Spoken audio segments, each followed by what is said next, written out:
So Paul, tell us about your current situation then, being in London, and how you're keeping yourself busy at the moment. Like everybody else, I go for a walk every day. I keep my exercise, try to keep the weight off. I do a lot of reading, organized all my study and books, and so I have a lot to go through again. It's good reading books again with a different perspective than when I would have bought them maybe 5, 10, 15 years ago. Interested in reading them. So trying to educate myself and use the time productively. Are you playing any golf, or is that? No, it's no golf allowed, no. No. I've got a net out the back garden and an indoor putting green, and that's as much as we can do. But yeah, we're battening down the hatches like everybody else. Well, Podrick Harrington, I spoke to him a couple of weeks ago. He's been keeping busy, and he seems to be the busiest. Yeah.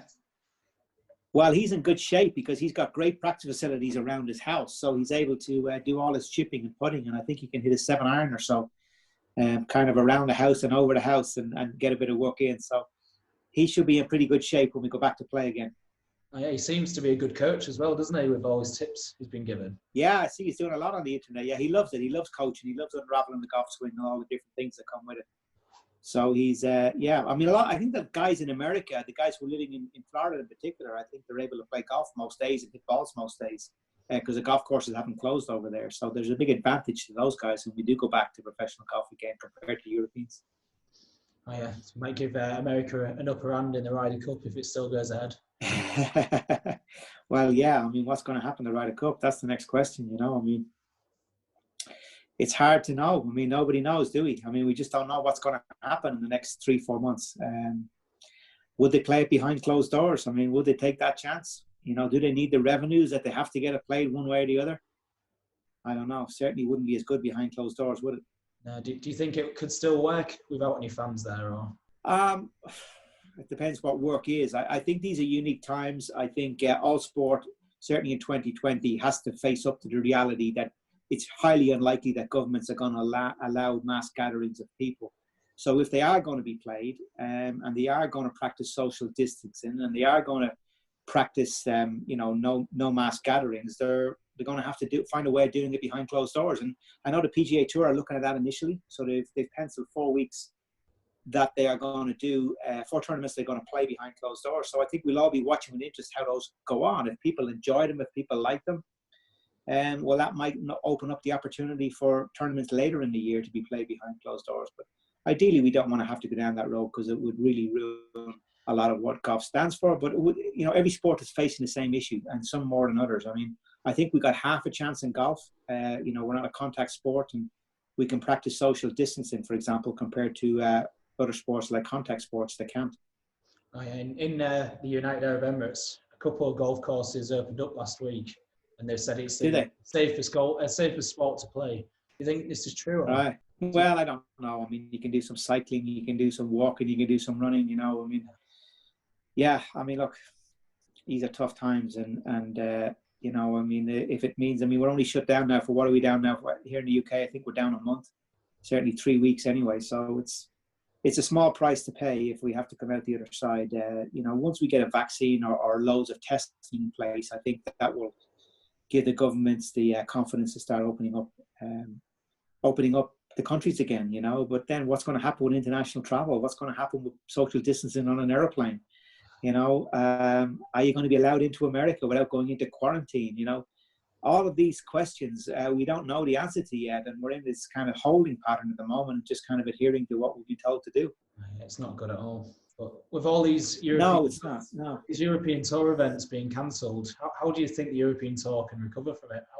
European Tour will be okay. We had a board meeting this morning. We're in decent shape compared to most sporting bodies. It's not an ideal situation anyway, but we have a lot of experience on the board and a lot of experience at the senior level on the European Tour.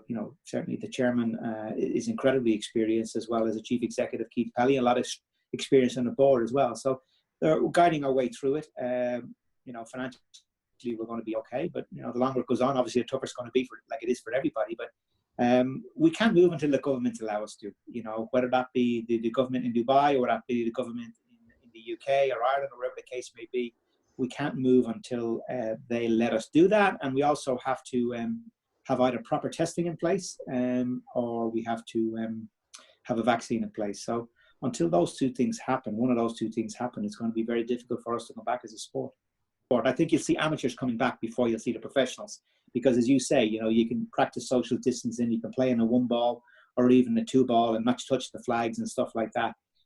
So I think amateur golf will come back a lot quicker than professional golf. But things like the DP World Tour Championship with the top players, do you think they'll have a different way of having the top 50 players playing in that event? Well, who knows? I mean, really, I mean, you know, you need a crystal ball to look into what's going to happen the next 2 or 3 months. As I say, I mean, it won't be in its present form the way it has been for the last number of years, unless we either find masses and masses of testing or we have a vaccine in place.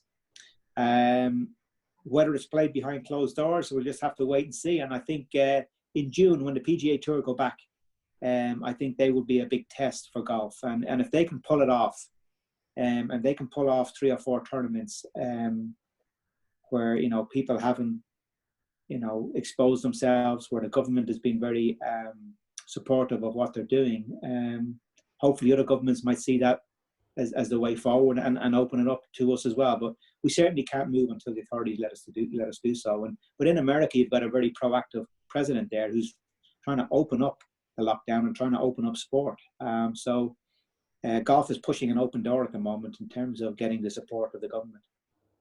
Oh yeah, but when it does go ahead, with all these majors postponed, the last few months of the years could be the best years ever, couldn't they?